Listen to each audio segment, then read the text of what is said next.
Hello दोस्तों, कैसे आप लोग। Welcome to my YouTube channel physics concept. मैं सईद और आज हम लोग स्केलर्स और वेक्टर्स का सेकंड वीडियो लेने वाले हैं और इसमें हम लोग डिस्कस करेंगे वेक्टर एडिशन के बारे में। लास्ट वीडियो में हम लोगों ने स्केलर्स और वेक्टर्स के बीच में क्या डिफरेंस होता है ये हम लोगों ने डिस्कस किया था। डिफरेंट टाइप्स ऑफ वेक्टर्स हम लोगों ने डिस्कस किए थे। आज के इस टॉपिक में हम डिस्कस करेंगे कि वेक्टर्स को किस तरह से ऐड किया जाता है।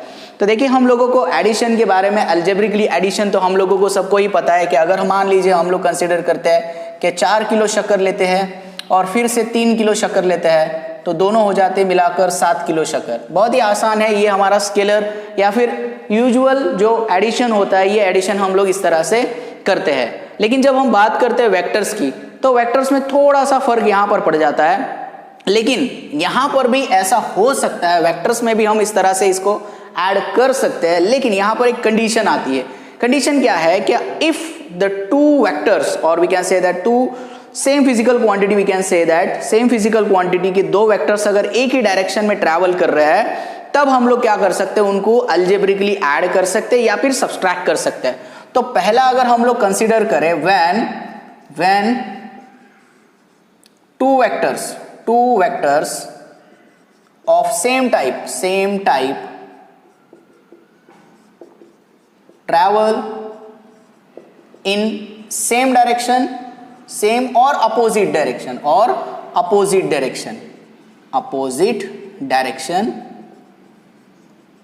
so they can added or subtracted as follow, and बोल सकते हैं and subtracted as follow।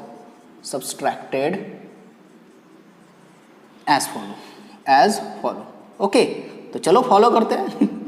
खैर, अगर मान लीजिए मेरे पास दो वेक्टर्स है, ये एक वेक्टर है, मान लो ये एक वेक्टर है। सो इसको मैं कंसीडर कर लेता हूँ, this is nothing but the 4 metre का ये एक वेक्टर है मेरे पास। इसको मैं नाम दे देता हूँ ए वेक्टर। ओके, और ये वेक्टर है ए बी वेक्टर, ठीक है।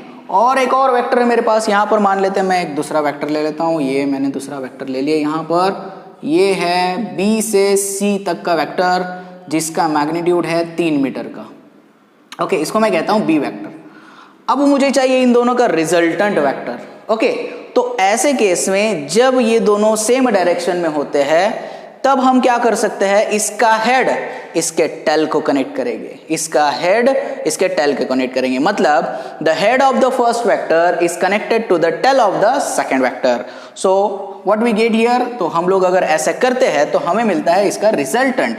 तो इसका रिजल्टेंट आ जाएगा यहाँ से, अगर हम देखें तो ये वाला इसका रिजल्टेंट रहेगा इस तरह से। तो ये इसका रिजल्टेंट आ गया आपका। थोड़ा सा नज़दीक ले लेता हूँ, यहाँ पर ले लेता हूँ मैं। ओके, स्पेस की कमी है। ओके, तो यहाँ पर ले लेते हैं, ये आ गया आपका ए। ओके, हेड से ये टेल कनेक्ट कर दिया तो ये हो गया यहाँ पर डायरेक्ट सी। ओके, तो ये आपका आ गया आर बार। कितना हो गया ये, ए बार प्लस बी बार। ओके, तो यहाँ पर हो गया ये आपका आर बार का जो आंसर आ गया, यानी जो मैग्नीट्यूड आ गया 4 + 3 दैट इज 7। तो ये 7 मीटर का ये वेक्टर आपके पास आ गया है। तो इसको हमने अलजेब्रिकली भी ऐड कर लिया, इसमें कोई दिक्कत नहीं आई हम लोगों को। अब अगर मान लो हम इसको सब्सट्रैक्ट भी करना चाहते हैं तो सब्सट्रैक्ट भी हम आसानी से कर सकते हैं। देखो यहाँ पर ऑब्जर्व करना है, मान लो एक आदमी है मिस्टर हबू। ओके, अब ये मिस्टर हबू क्या होता है आप सोच में पड़ जाओगे।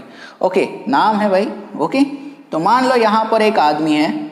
ओके, और ये आदमी जो है घर से निकलते ही कुछ दूर चलते ही 7 मीटर की दूरी पर जब ये पहुँचा, मान लो यहाँ से निकला था वो ए पॉइंट से और ये है यहाँ पर सी पॉइंट। ए से निकलते ही सी पर पहुँच गया, इसको मैं कहूँगा अब हमारा ए वेक्टर, नया वेक्टर कह रहा हूँ यहाँ पे। ओके, पर इसको कुछ याद आ गया और ये चाहता है कि ये रिटर्न आए। तो ये रिटर्न आता है थोड़ा कंफ्यूज सा है, तो थोड़ा कंफ्यूज है तो ये क्या सोचता है, ये थोड़ा और दूर आ जाए। तो ये यहाँ पर से इस तरह से होते हुए कुछ डिस्टेंस पे आता है। ध्यान दो यहाँ पे। ओके, तो ये इतने डिस्टेंस पे आ गया। मान लो ये जो टोटल डिस्टेंस था, ये जो ए वेक्टर है ये 7 मीटर का था सपोज। ओके, और ये यहाँ से यानी सी से ये एक पर्टिकुलर पॉइंट पर आ गया, मैं इसको कहूँगा बी पॉइंट पर आ गया। कितने पॉइंट पर आ गया, बी पॉइंट पर आ गया। तो ये कितना हो गया, ये कितना आ गया, ये मान लो 3 मीटर की दूरी पर आ गया, 3 मीटर की दूरी पर आ गया। तो अब एग्जैक्टली इसकी हम लोग एडिशन करेंगे या सब्सट्रैक्शन? तो एक हिसाब से हम इसकी एडिशन ही करने वाले हैं, लेकिन हम लोगों को पता है कि अगर ये वेक्टर है, ये भी वेक्टर है, तो ये अपोजिट डायरेक्शन में, ये बी वेक्टर है, तो निगेटिव वेक्टर तो देखा ही ना आपने, राइट? डायरेक्शन अगर अपोजिट है इसकी, तो डायरेक्शन अगर अपोजिट है तो हम इसको ऐसा कह सकते हैं, तो ये जो हमारा रिजल्टेंट आने वाला है आर बार, ये कैसे आने वाला है? ए बार प्लस माइनस बी बार आने वाला है, माइनस बी बार आने वाला है। तो इसका मतलब आर बार आपके पास आने वाला है 7 minus 3, that will be the 4। So resultant vector जो आपको मिलने वाला है, ये मिलने वाला है ए से लेकर बी तक, ए से लेकर बी तक, ओके। तो और ये जो रहेगा आपका 4 मीटर का रहेगा रिजल्टेंट वेक्टर आर बार। तो इस तरह से ये तो बहुत ही आसान था, ये तो हम लोग बहुत ही आसानी से ऐड और सब्सट्रैक्ट कर सकते हैं जब हबू, ओके, ये हबू है, ओके, तो ये जब एक ही डायरेक्शन में जा रहा हो, यानी एक ही डायरेक्शन में अगर वो मूव हो रहा हो या अपोजिट डायरेक्शन में जा रहा हो, तो ऐड और सब्सट्रैक्ट इसे अलजेब्रिकली आसानी से कर सकता है। लेकिन अगर मान लीजिए ये सीधा ना जाते हुए, एक बार मान लो थोड़ी दूर तक सीधा जाता है, मान लेते हैं यहां पर देख लो, अगर इमेजिन करो ये जो है ये यहां से निकला, ओके, ये मान लो हम कंसिडर करते हैं 4 मीटर, ओके, ये यहां से निकला और इसने सोचा कि मैं ये साइड में जाऊं, अब ये डायरेक्शन बदल रहा है, ये डायरेक्शन बदल रहा है, तो मान लो ये यहां पर 3 मीटर की दूरी पर चला, कितना? 3 मीटर की दूरी तक चला, राइट? और अब अगर आपसे पूछा जाता है कि इसका रिजल्टेंट डिस्टेंस कितना है या फिर रिजल्टेंट इसका कितना आएगा, तो आप बोलेंगे सर अभी भी तो 7 मीटर आएगा। नहीं, अब 7 मीटर नहीं आएगा, ओके। अब देखो ध्यान से, अगर हम देखें तो यहां पर फर्क क्या दिखाई दे रहा है आपको? यहां पर फर्क आता है एंगल का, यानी ये जो भी यहां पर होगा वेक्टर्स में, ये एंगल पे डिपेंड हो जाएगा। यहां अगर आप देखो तो theta will be equals to 0 है, यहां अगर आप देखो तो theta will be equals to 180 है, और यहां देखो तो theta will be equals to 90 degree का है। तो अगर ये 90 डिग्री आ गया और मैं इसका रिजल्टेंट लेने वाला हूं ये, ओके, इसके बारे में हम स्टडी करेंगे, डोंट वरी अबाउट दैट कि रिजल्टेंट कैसे ड्रॉ किया जाता है, क्या किया जाता है, व्हाटएवर जो भी है। लेकिन अभी फिलहाल मैं अगर ये वैल्यू निकालना चाहता हूं तो हम पाइथागोरस थ्योरम सिंपली यूज करके सॉल्व कर सकते हैं। अगर ये मेरा आर बार है तो mod of R bar square is equal to ये 4 का स्क्वायर प्लस 3 का स्क्वायर, तो ये कितना हो गया? 16 प्लस 9 ये हो गया 25, मतलब आर बार आ गया आपका, आर वेक्टर आ गया, जो भी है बेसिकली मैग्नीट्यूड निकाल रहे हैं हम, इसका कितना आ गया? 5 आ गया, मतलब आर आ गया 5। कमाल हो गया, कमाल हो गया भाई। देखो 4 प्लस 3 कितना हो गया? 4 प्लस 3 कितना हो गया? 5 हो गया। ऐसा होता है कभी? ऐसा नहीं होता है, राइट? लेकिन ये वेक्टर की दुनिया है, ये वेक्टर की दुनिया है और वेक्टर की दुनिया में ऐसा हो सकता है। तो यहां पर क्या हो रहा है? यहां पर एंगल 0 है, तो आपको आगे चल के हम लोगों को जो रिजल्टेंट का फॉर्मूला स्टडी करना है, बेसिकली रिजल्टेंट का फॉर्मूला एक्चुअल में देखो क्या होता है, R is equal to under root of a1 square plus a2 square plus twice a1 a2 cos theta. इस तरह का एक फॉर्मूला होता है और यही फॉर्मूला रिजल्टेंट मैग्नीट्यूड को डिनोट करता है। और अगर इसमें आप एंगल्स डाल के देखोगे तो आपको आंसर यही मिलेगा। इसको मैं a1 कह रहा हूं, इसको a2 कह रहा हूं, ये a1 है, ये a2 है, वैल्यू पुट करके देखो, एंगल 0 डाल के देखो, आपको आंसर वही मिलेगा। आप समझ रहे हैं मेरी बात? ओके, तो इस तरह से जो है हम लोग अलग अलग आंसर यहां पर आ रहे हैं, लेकिन ये अलग आंसर आने का रीजन क्या है? ये इनके बीच का जो एंगल है, दो वेक्टर्स के बीच का जो एंगल है, वो एंगल बहुत ज्यादा मैटर कर रहा है। And that's why we can say that, इसीलिए हम लोग क्या कह रहे हैं कि जो एंगल हो रहा है बेसिकली, राइट, इस एंगल की वजह से आपको अलग अलग आंसर मिल रहा है। तो हर वेक्टर को इस तरह से ऐड नहीं किया जा सकता, हर वेक्टर को ऐड करने की अलग अलग मेथड्स है, जैसे कि triangle law of vector addition है, लॉ ऑफ पैरेललोग्राम है, लॉ ऑफ पॉलीगॉन है। तो ये अलग अलग टाइप के जो है वो एडिशन हम लोगों को देखना है। तो सबसे पहले हम डिस्कस करेंगे triangle law of vector addition के बारे में। ओके, तो चलो, so triangle law of vector addition क्या होता है? Triangle law of vector addition, triangle law of vector addition, vector addition. Okay, अब जो इसकी स्टेटमेंट है ना, स्टेटमेंट काफी बड़ी है। ओके, तो मैं यहाँ लिखने तो नहीं वाला हूँ, लेकिन मैं आपको बताऊंगा तो आपको नोट कर लेना है, धीरे धीरे बताऊंगा, कोई बता। So the triangle law of vector addition क्या होता है? So when we talk about the triangle law of vector addition, when the two vectors are represented in the magnitude and the direction by the two sides of the triangle, by the two sides of the triangle taken in order, ये बहुत जरूरी है, taken in order, then the resultant will be represented its magnitude and the direction by the third side of the triangle. ध्यान से समझिए, ये क्या बोल रहा है? अगर दो वेक्टर्स किसी ट्रायंगल के साइड की तरह काम कर रहे हैं, मतलब याद रखिए ट्रायंगल के साइड की तरह काम कर रहे हैं और टेकन इन ऑर्डर मतलब ऑर्डर वाइज आपको लेना है, okay, then the resultant will be represented in the magnitude and the direction by the third side of the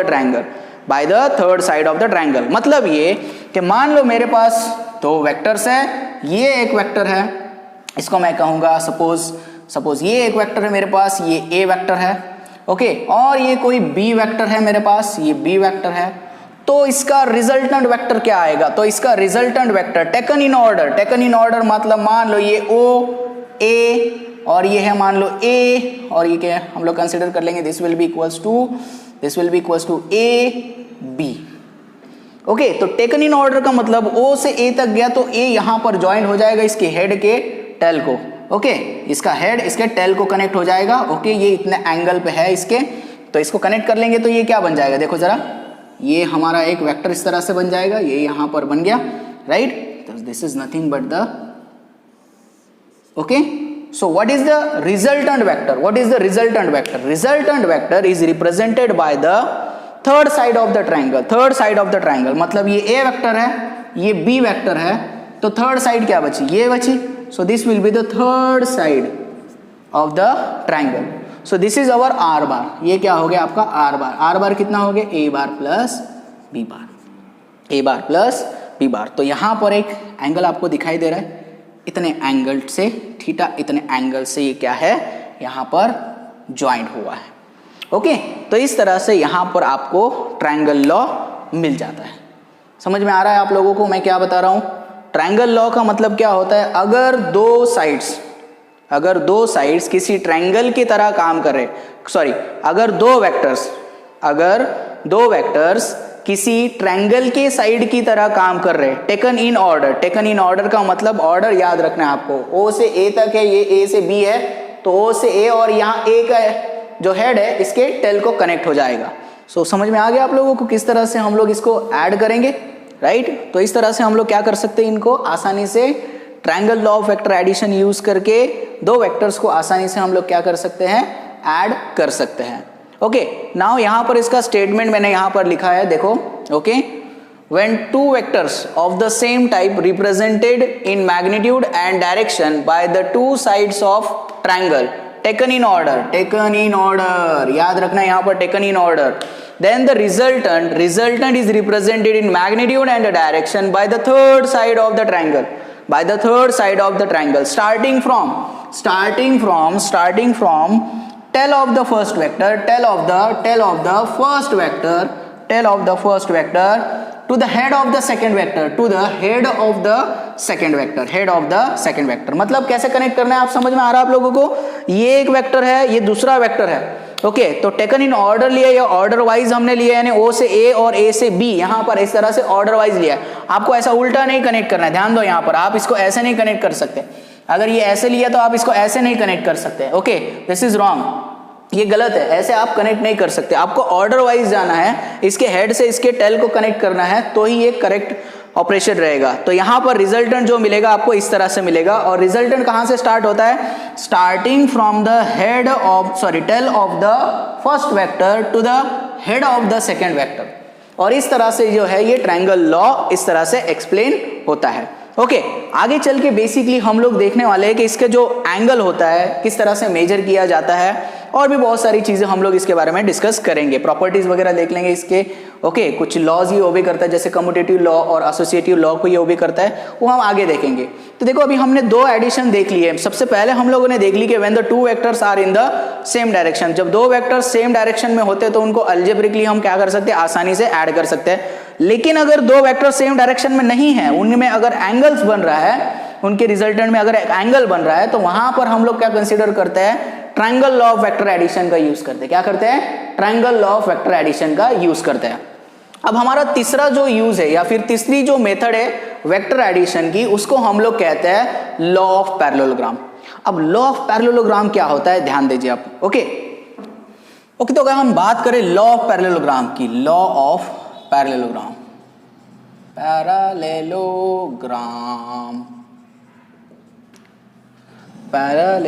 okay, parallelogram. अब यहां पर क्या बता रहा है, ध्यान देना यहां पर। ओके, अब ये एक ऑब्जेक्ट है, यहां पर ये एक ऑब्जेक्ट रखा हुआ है।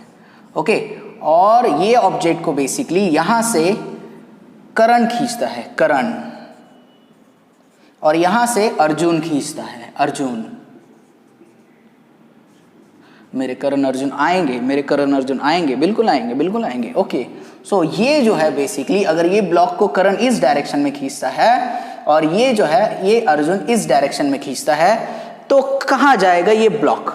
ये ब्लॉक कहाँ जाएगा?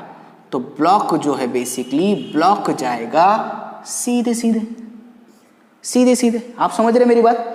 ये कैसे जाएगा? ये दोनों जब एक साथ इसको खींचेंगे तो ये इधर से खींच रहा है, ये इसको इधर से खींच रहा है, तो ये कैसा आएगा? ये सीधे सीधे नीचे की तरफ आएगा, राइट? तो यहां से अगर हम लोग ऑब्जर्व करें, यहां से अगर हम लोग ऑब्जर्व करें तो लॉ ऑफ पैरेललोग्राम हम लोगों को समझ में आता है। तो लॉ ऑफ पैरेललोग्राम की अगर मैं स्टेटमेंट आपको बताऊं तो क्या कहता है? when the two vectors of the same type represented in magnitude and direction of the two adjacent side of the parallelogram, देखो, if we consider the two vectors, this is one vector and this is the another vector. Okay, एक और point बताता हूं आपको। when the two vectors of the same type starting from the same point, ये एक जरूरी था यहां पर। Okay, starting from the same point। Okay, triangle law में क्या देखा? टेकन इन ऑर्डर लिया हम लोगों ने, लेकिन यहां पर क्या हो रहा है? starting from the same point, okay, then it is represented by the two adjacent side of the parallelogram, then the third side, or we can say that then the resultant is represented by the common diagonal,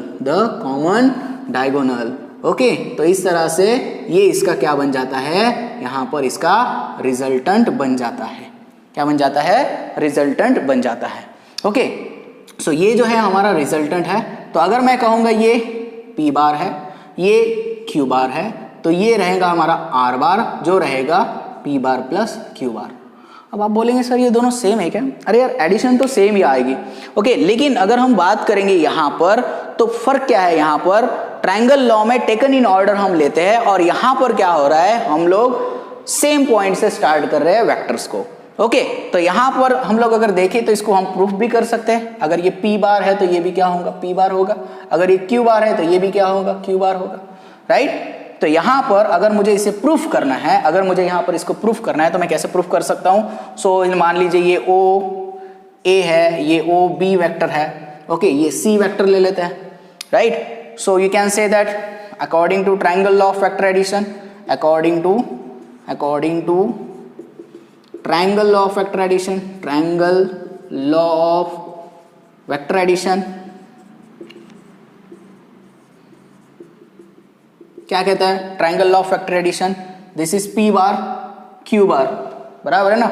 P bar plus Q bar, मतलब मैं इसको ऐसे represent कर रहा हूं, देखो, OC bar is equal to OA bar plus AC bar, है ना? ऐसे लिख सकते हैं हम ट्रायंगल लॉ के हिसाब से। लेकिन but OB is parallel to AC bar. So इसका मतलब यह है कि AC के बदले मैं क्या लिख सकता हूं? यहाँ OB लिख सकता हूं, तो क्या बन जाएगा यहाँ पर? OC bar will be equals to this is OA bar plus plus plus plus plus plus OB bar. Ultimately मुझे मिल जाएगा यहाँ R bar is equal to this is nothing but P bar plus Q bar. क्या बात है, answer तो वही आ गया। ओके, सो इस तरह से बेसिकली लॉ ऑफ पैरेललोग्राम को हम लोग एक्सप्लेन कर सकते हैं।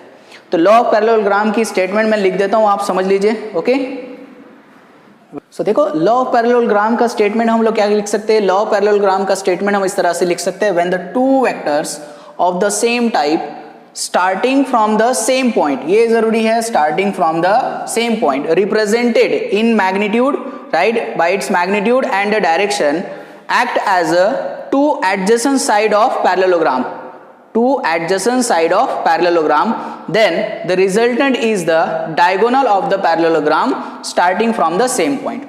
Okay, resultant is nothing but the, आप इसमें थोड़ा सा करेक्शन यहाँ पर कर सकते हो, the resultant is given by, okay, given by magnitude and its direction, magnitude and direction by the diagonal of parallelogram starting from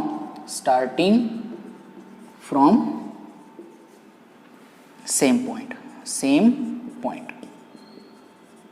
Okay, so when two vectors of the same type starting from the same point represented in magnitude and direction by the two sides of two adjacent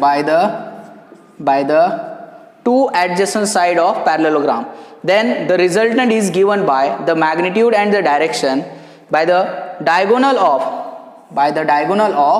parallelogram. Okay, मतलब अगर दो vectors है, ये हमारा एक vector है, correct, जिसको हम p वेक्टर कह रहे हैं, ये एक वेक्टर है जिसको हम q वेक्टर कह रहे हैं, तो इनका रिजल्टेंट आ जाएगा ये r बार यानी OC बार। तो इस तरह से जो है लॉ ऑफ पैरेललोग्राम को यहाँ पर हम आसानी से समझ सकते हैं। So this will be nothing but the resultant angle, okay, यानी रिजल्टेंट जो एंगल रहेगा that angle will be consider to be a alpha angle, हम लोग उसको कहते हैं, और दो वेक्टर्स के बीच का जो एंगल होता है उसको हम थीटा कहने वाले हैं। ओके, सो इस तरह से बेसिकली हम लोग आगे चल के जब हम लोग इसका डेरिवेशन लेंगे पैरेललोग्राम का, जब हम रिजल्टेंट मैग्नीट्यूड और रिजल्टेंट डायरेक्शन का डेरिवेशन लेंगे, उस समय हम लोग इस डायग्राम को फिर से एक बार ड्रॉ करने वाले हैं और ये सारे टर्म्स हम लोग फिर से डिस्कस करने वाले हैं। फिलहाल आज के लिए हम लोग क्या देखने वाले हैं, सिर्फ एडिशन किस किस तरह से होती है ये हम लोग देखने वाले थे। अब थर्ड पॉइंट जो है यानी थर्ड मेथड जो है हम उसको कहते हैं लॉ ऑफ पॉलीगॉन। तो लॉ ऑफ पॉलीगॉन क्या होता है ये देख लेते हैं। ओके, तो अभी तक हम लोगों ने क्या क्या पढ़ लिया है। अभी हम लोगों ने पढ़ लिया है कि अगर वेक्टर सेम डायरेक्शन में है तो कैसे ऐड किया जाए, अगर वेक्टर सेम डायरेक्शन में नहीं है तो कैसे ऐड किया जाए, अगर दो वेक्टर सेम पॉइंट से स्टार्ट हो रहे हैं तो कैसे ऐड किया जाए, लेकिन अगर बहुत सारे वेक्टर्स हैं तो उनको कैसे ऐड किया जाएगा, तो उन्हें ऐड किया जाता है बाय लॉ ऑफ पॉलीगॉन के हिसाब से। पॉलीगॉन का मतलब बहुत सारे साइड्स, राइट। सो स्टेटमेंट क्या कहती है, when the number of vectors are represented in magnitude and direction, right, taken in order by the sides of incomplete polygon, then the resultant is represented in magnitude and the direction of the remaining side of the polygon starting from the tail of the first vector to the head of the last vector, मान लो यहां पर हम लोग देख लेते हैं, मेरे पास ये एक वेक्टर है, सपोज मैं इसको कहूंगा this is nothing but A B, okay, इसको मैं कहूंगा A1 वेक्टर, क्या कहूंगा A1 वेक्टर। एक और वेक्टर है, मान लो ये एक वेक्टर है, ये मैं कंसीडर करूंगा A2 वेक्टर, ओके, ये BC है, राइट। तो इसका रिजल्टेंट हम लोगों को पता है कि क्या आएगा, इसका रिजल्टेंट आ जाएगा यहां से A से C तक का, बराबर, A से C तक का इसका रिजल्टेंट आ जाएगा। लेकिन अगर मान लो अगर हम कंसीडर करें कि और हमारे पास एक और वेक्टर है suppose, so this is nothing but the another vector, suppose ये हमारा रिजल्टेंट वेक्टर है, ये क्या आ गया हमारा रिजल्टेंट वेक्टर आ गया। तो यहां से अगर मैं एक और वेक्टर ले लूं, this is nothing but the A3 vector, so ये आ गया इसका रिजल्टेंट वेक्टर, राइट। फिर मैं एक और ले लूं यहां पर, सो ये A4 vector, so this will be the resultant vector. Okay, तो इस तरह से जो वेक्टर्स है बेसिकली हम किस तरह से ऐड करेंगे, तो इन दोनों का A1 बार प्लस A2 बार, ये क्या आ जाएगा A1 बार प्लस A2 बार प्लस A3 बार, राइट। और ये क्या आ जाएगा A1 बार, बहुत ज्यादा टेढ़ा हो गया ओके, सो ये हो गया A1 बार प्लस A2 बार प्लस A3 बार प्लस A4 बार। ओके, तो यहां पर अगर मैं रिजल्टेंट देखूं, यहां पर देखिए ये A B C D E जो भी है आप कुछ भी ले सकते हो यहां पर, राइट। तो यहां पर अगर मैं रिजल्टेंट वेक्टर लिखता हूं तो रिजल्टेंट वेक्टर क्या है मेरा A1 बार प्लस A2 बार प्लस A3 बार प्लस A4 बार, चाहे फिर आप कितने भी वेक्टर्स लगा दो, आप इस तरह से इनको क्या कर सकते हो, ऐड अप कर सकते हो। ओके, तो ये जो था हमारे वेक्टर एडिशन के बारे में लेक्चर था। ओके, हमारा जो नेक्स्ट लेक्चर रहने वाला है, उस नेक्स्ट लेक्चर में हम लोग डिस्कस करेंगे जो एंगल्स फॉर्म होते हैं उसकी वजह से जो रिजल्टेंट मैग्नीट्यूड हम लोगों को कैलकुलेट करना है, उसके ऑपरेशंस हम लोग देखेंगे, यानी रिजल्टेंट का फॉर्मूला जो कि है R is equal to under root of whatever, जो भी लेंगे हम, P square plus Q square plus twice P Q cos theta. Okay, और एंगल जो रहेगा रिजल्टेंट एंगल अल्फा, तो इनको किस तरह से डिटरमाइन करेंगे ये हम लोग अगले लेक्चर में देखने वाले हैं। तो आज का लेक्चर अगर आप लोगों को समझ में आया होगा तो please like my video, subscribe my channel, share कीजिए। Okay, and thank you for watching.